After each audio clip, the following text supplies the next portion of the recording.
Malah ada yang paling menyedihkan, yang saya yakin itu salah satu yang sangat susah melupakannya. Ketika biasanya kita beli beras itu hanya per kali 2 hari, beli beras sama tetangga. Nggak mau tetangga jual beras. Orang udah krisis, mana mau cari beras? Anak saya kecil-kecil. Di Jakarta ini, dalam masa krisis ini. Kita kalau beli beras banyak kan nggak mungkin, duit terbatas kan. Belilah beras seminggu sekali di sebelah tetangga saja. Akhirnya dipinjamin sepeda oleh orang. Dari pukul 8 baru saya dapat beras itu pukul 10.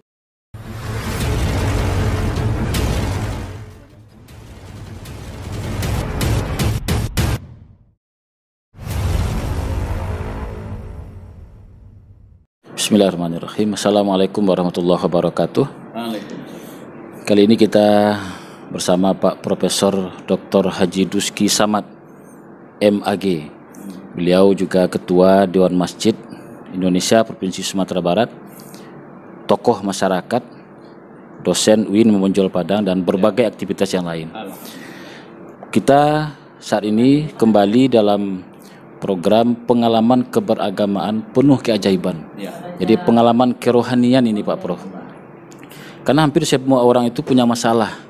Dan kadang-kadang sulit, ada kita ketemu masalah, sulit untuk mencarikan solusi kecuali pertolongan Allah. Nah, kira-kira ada kisah yang bisa Bapak share kepada kita semua?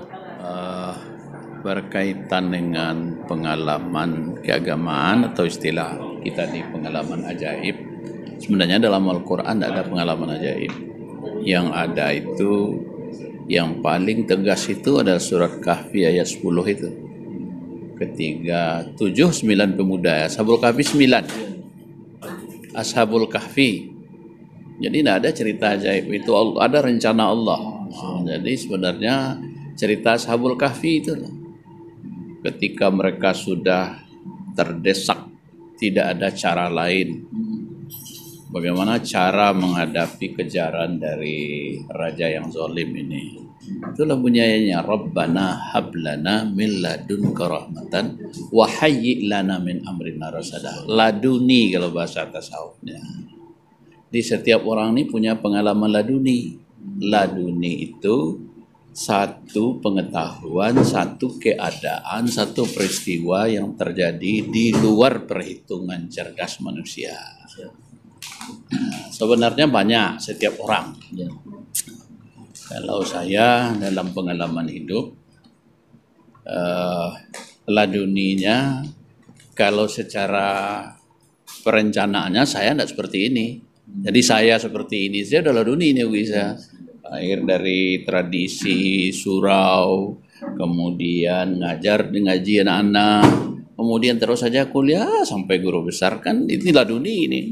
Itu pengalaman luar biasa yang secara rasionalitas kita nggak bisa kita perhitungkan, karena saya nggak punya orang tua, baru kelas 4 SD sudah meninggal orang tua, saya hidup mandiri saja sejak SD. Begitu tamat SD saya pergi ke pesantren, tinggallah di surau dengan segala macam. Jadi inilah ini hasil hari ini, itu misalnya. Kemudian ketika kuliah S2 S3 di Jakarta, suasana krisis lagi.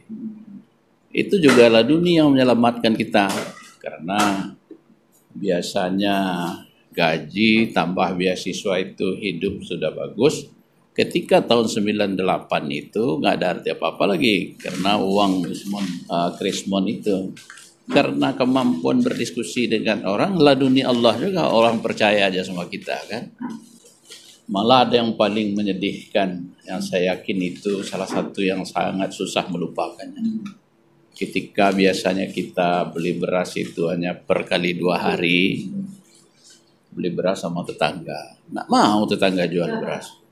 Orang udah krisis, mana mau cari beras? Anak saya kecil-kecil. Di Jakarta ini, dalam masa krisis ini. Kita kalau beli beras banyak kan nggak mungkin, duit terbatas kan. Belilah beras seminggu sekali di sebelah tetangga saja. Akhirnya dipinjamin sepeda oleh orang. Dari pukul 8 baru saya dapat beras itu pukul 10. Itu dengan cara meyakinkan orang bahwa anak saya kecil-kecil. Itulah orang yang tertarik hatinya. Orang kalau dunia sudah dilihat sekian buah rumah beras, Nggak mau gitu ya? Nggak mau jual dia. Sebab orang kan semua menstok semua hari itu. Nah, itu antara lain mencari beras di masa krisis di Jakarta lagi, bukan di daerah yang tidak ada beras, ada beras. Bagaimana melunakkan hati orang. Saya yakin itu adalah hidayah Allah, ya. Kita jelaskan, saya udah cari kemana-mana Bu, kalau saya anak saya, kalau kami bisa nahan makan. Nah, anak bagaimana enggak Bu, akhirnya kesian dia jual lah beras bagi kita 2 gantang. Itu antara lain. Kemudian dalam menyelesaikan yang paling berat sekali laduni saya, yang paling terasa betul itu rentang waktu menyelesaikan. Kita udah disetujui oleh pimpinan untuk ujian buka disertasi. Sudah disetujui, ternyata oleh pembimbing 2 masih disuruh perbaiki lagi. Saya sudah janjikan juga anak-anak malam minggu mau ke puncak di bawah orang hari itu. Paksa ini harus dibatalkan. Sekali lagi, hidayah Allah juga mau anak-anak sabar. Akhirnya sesuatu yang tadinya kita stres bisa diselesaikan oleh Allah.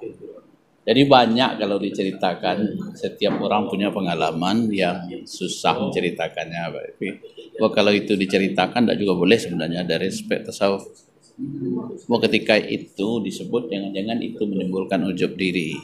Kalau kajian tasawuf laduni itu.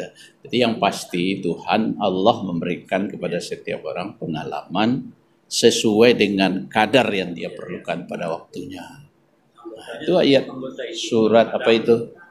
Al-Kahfi ayat 10. Makanya itu doanya sangat mangkus itu. Apapun keadaan terdesak, jangan selesaikan dengan cara berpikir kita saja, dengan cara hidup saja.